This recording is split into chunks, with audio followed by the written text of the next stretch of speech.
अच्छा, जो लोग ये मजीद सूबे बनाने की मुखालिफत कर रहे हैं, उनका एक कहना ये भी है कि अगर मजीद सूबे बनेंगे तो जाहिर है वो सूबे छोटे होंगे और निस्बतन कमजोर होंगे, वो जो फेडरल गवर्नमेंट है उसको चैलेंज करने की पोजीशन में नहीं रहेंगे, यानी कि हम फेडरलिज्म को मजबूत करेंगे। तो उसमें खदशा ये है कि फॉर एग्जाम्पल नेचुरल रिसोर्सेज ले लीजिए, जो भी सूबे बनेंगे उनके नेचुरल रिसोर्सेज को अगर आउटसोर्स करने की बात है या उससे फॉरेन एक्सचेंज कमाने की बात हो रही है, तो उसमें फिर जो छोटे सूबों के पास इतनी ताकत ही नहीं होगी कि वो स्टैंड कर सके और फेडरल को बोल सके कि नहीं भाई, यहाँ के मकामी जो वसाइल है वो हम इस्तेमाल करेंगे, उनको आप हमारी मर्जी के बगैर बेच नहीं सकते। ये एक मैं मिसाल के तौर पे कह रही हूँ। तो उस सूरत हाल को फिर आप कैसे देख रही हैं? देखिए, मुझे लगता है कि ये एक रिटोरिकल स्टेटमेंट है। मैं आपको एक हम्म, एग्जांपल के जरिए चीज हम्म, हाईलाइट करती हूँ। देखिए, the hmm, constitution and the law of distribution of natural resources is quite simple. Hmm, Whatever is above the ground belongs to the people. Hmm, Whatever is below the ground belongs to hmm, the state. हम्म, अब ये state की responsibility बनती है कि वो एक इतना अच्छा एथिकल फ्रेमवर्क बनाए कि जब भी आप मिनरल्स को मिसाल के तौर पे डिग आउट कर रहे हो या फॉसल फ्यूल्स को आप डिग आउट कर रहे हो, वो तमाम चीजें जो कि सतह से नीचे होती हैं, तो आपने लोकल्स को कैसे एम्पावर करना है, आपने लोकल हम्म, बिजनेसेस को कैसे इंक्लूड करना है, आपने हम्म, लोकल एम्प्लॉयमेंट कैसे जनरेट करनी है।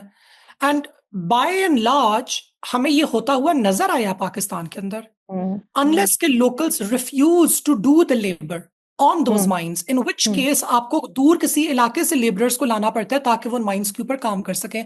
जैसे हम्म, कोल माइंस के ऊपर होता है इन बलोचिस्तान। हम्म, बहुत से लोकल्स उन माइंस पे काम नहीं करना चाहते because of the lack of safety standards, hmm, unfortunately. तो हम्म, शांगला से बहुत से लोग हैं जो कि वहां पे आते हैं काम करने के लिए।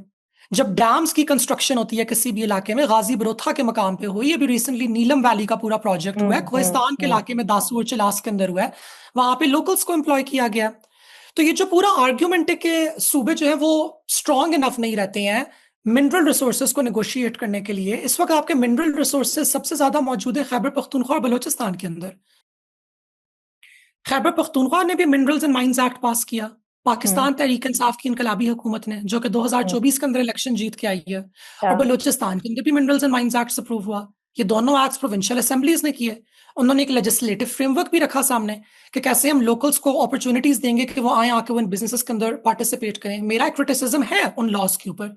आई don't think they go far enough to hmm, create local opportunity. Hmm, लेकिन ये कहना कि सूबे क्योंकि छोटे हो जाएंगे तो फिर वो फेडरेशन के साथ फाइट तब नहीं कर सकेंगे, hmm, that does not hold true.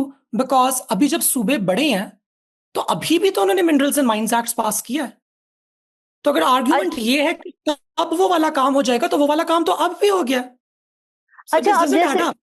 Okay, अभी जैसे आपने कहा कि जो चीज ऊपर उठती है वो अवाम की या सूबे की मिल्कियत है, तो अब जैसे हमने ग्रेन्स के मामले में देखा कि आपकी शुगर हो कि या आपकी ये गंदुम हो, उसमें कार्टल्स बन जाते हैं। और किस तरह, हालांकि ये सूबों का इस पे इख्तियार होना चाहिए, लेकिन हमने बैन सूबाई सतह पर इसमें हमने प्रॉफिटेरिंग देखी, इसमें हमने देखा कि माफियाज बन जाते हैं। तो कहने का मकसद ये है कि बहुत से लोग ये कह रहे हैं कि जब तक आप अपनी गवर्नेंस के अंदर या ट्रांसपेरेंसी नहीं लाएंगे, मेरिट पे चीजें नहीं करेंगे, तब तक मजीद सूबे बनाने का फायदा नहीं है, क्योंकि उससे जो एक्सचेकर के ऊपर मईशत पे मजीद बोझ पड़ेगा। तो क्या आप समझती हैं ये ठीक है? बहुत वैलिड क्रिटिसिज्म है। हम्म, मेरे ख्याल से नए सूबों की बात हम कभी भी राइट साइजिंग द गवर्नमेंट के हम्म, बगैर नहीं कर सकते। Hmm, and I hmm, think right sizing has been a term जो कि प्राइम मिनिस्टर शहबाज शरीफ साहब ने बेशतर दफा इस्तेमाल किया है।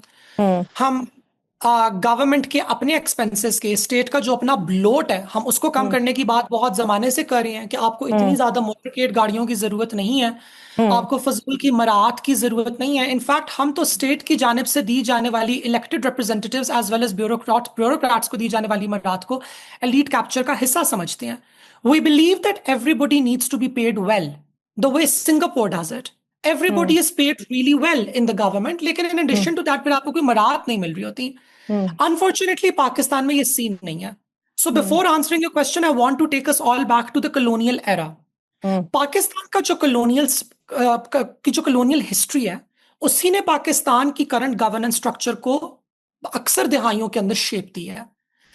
हम उसको अंडू करते आए हैं, हम थोड़ा थोड़ा थोड़ा थोड़ा करके पीसमील हमने अपनी डीकॉलोनाइजेशन की है, but that decolonisation has never really been completed so far. उस कॉलोनियल रूल का एक फीचर था, वो पॉपुलेशंस को गवर्नेबल पॉपुलेशंस और अनगवर्नेबल पॉपुलेशंस के अंदर डिवाइड करती थी।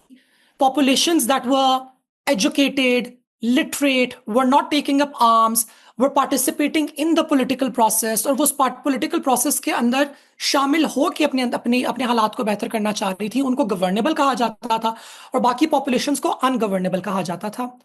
अनगवर्नेबल को गवर्न करने के लिए क्या किया गया कि अनगवर्नेबल के साथ गवर्नेबल पॉपुलेशंस को जोड़ के प्रोविंसेस को कॉन्स्टिट्यूट कर दिया गया। एक पंजाब का सूबा बनाया गया, एक नॉर्थ वेस्ट फ्रंटियर प्रोविंस का सूबा बनाया गया। फिर अर्ली 1900s के अंदर जो नॉर्थ ईस्टर्न पंजाब था, जिसको हजारा कहा जाता है, उसकी एक पूरी की पूरी बेल्ट को उठा के एनडब्ल्यूएफपी के साथ लगा दिया गया, लेकिन मरी वाली बेल्ट को पंजाब और रावलपिंडी डिवीजन के साथ ही छोड़ा गया। सिमिलरली बलोचिस्तान का जो नॉर्दर्न पोर्शन है that is entirely Pashtun speaking. One unit खत्म होने के बाद जब प्रोविंसेस कॉन्स्टिट्यूट हुए तो उसको बलोचिस्तान के अंदर ही छोड़ा गया। तो यानी कि इससे एक अजीबो गरीब सा एक हौज पौज सा हमारे पास मच गया है। और क्योंकि ये एक हौज पौज मच गया है और ये हौज पौज बनाने का मकसद ही ये था to make it easy for the state to govern provinces और to govern the ungovernable populations, that gave birth to mafias and criminal enterprises and all of those elements, because if you are going to keep those elements in the government, then you have to follow a politics of appeasement. तो ये जो mafias बने हैं, जो timber mafias बने हैं, जो कि आपको नॉर्दर्न हजारा के अंदर मिलते हैं, जो आपको डीजल की स्मगलिंग के माफियाज आपको बलूचिस्तान के अंदर मिलते हैं, इस किस्म के जो आपको शुगर केन बैरन्स आपको साउथ पंजाब के अंदर मिलते हैं, all of these belong to areas of ethnic minorities that have been lumped in provinces where they feel unrepresented, and the people handling all of these mafias and handling all of these criminal empires are people who have been brought into the system for the core purpose of political appeasement. And I think this is the exact feature of our current governance model, जिसको मोहसिन नकवी साहब ने, Honorable Interior Minister ने critique किया।